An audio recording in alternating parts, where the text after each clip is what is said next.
बिस्मिल्लाहिर्रहमानिर्रहीम। मैं हूं मुदस्सिर राजपूत। मेरे चैनल को सब्सक्राइब करें ताकि आने वाली वीडियो आपको मिल सके। बदनसीबी जो है ये बड़े खूबसूरत और खुश शक्ल में आती है, और बिल्कुल इसी तरह जो अच्छा नसीब है वो बाज़ औक़ात बुरी शक्ल में आता है। काफ़ी कोशिश, मसाइब, प्रॉब्लम्स और मसाइल के बाद आपके पास कामयाबी होती है।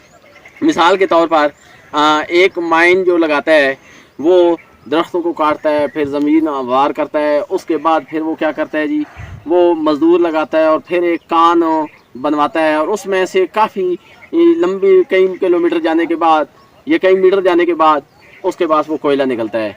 जब कोयला निकलता है तो फिर क्या है कि उसकी तमाम तकालीफ, पैसा, कोशिश, मेहनत सारी जो है बंदा भूल जाता है, वो थकन भूल जाता है, बंदा खुश हो जाता है कि मैं कामयाबी पे पहुंच गया। लेकिन अगर वो पहले तमाम स्टेप नहीं लेता तो वो कामयाब कैसे हो सकता है।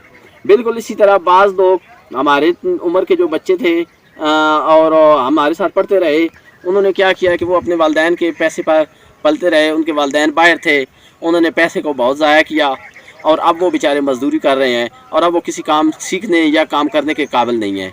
वजह क्या? वजह यह है कि उन्होंने वो जो मेहनत का जायका है ना वो चखा ही नहीं है।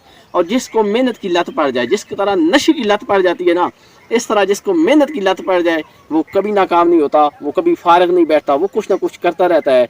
और मेहनत में ही अजमत है, और वही जो मेहनत करेगा कामयाब होगा। और मेहनती आदमी कभी नीचे वाला उसका हाथ नहीं होगा, हमेशा वो ऊपर वाला हाथ होगा, देने वाला हाथ। इसलिए आप लोग भी खूबसूरत चेहरे जो हैं वो मेहनत से नज़र आते हैं। गंदे कपड़ों में या गंदे हाथों से या मैले कपड़ों में अज़मत है, मेहनत करने में अज़मत है। बाज़ लोग कहते हैं कि हमारे मतलब वो जवानी में तो बड़े मज़े से गुजार रहे होते हैं, लेकिन बुढ़ापे में वो बेचारे मजदूरी कर लेते हैं। लेकिन वो जो बुढ़ापे की मेहनत है उससे बेहतर है कि आप जवानी में मेहनत कर लें ताकि आपका बुढ़ापा आराम से गुजरे।